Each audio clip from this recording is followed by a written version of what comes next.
ছেলে, আমার ছেলের 11 বছর, আমার ছেলের নাম আরিয়ান, ক্লাস 4-এ পড়ে আমার সন্তান, বাংলা ভাষণে পড়ে।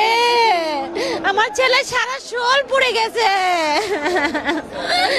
আমার ছেলের সারা শোল পুড়ে গেছে, মাথার চুল দিয়েও পুড়ে গেছে। আপনারা কখন জানতে পেরেছেন বা কিভাবে জানলেন?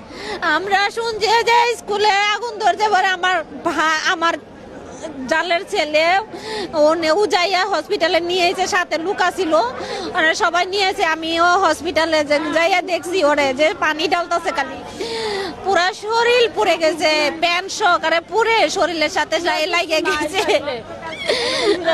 আরেকজন স্বজনের সাথে কি বলবো, দোয়া করেন সবাই যাতে আমাদের ছেলে সুস্থ হয়। বলার মতো ভাষা নেই আমাদের।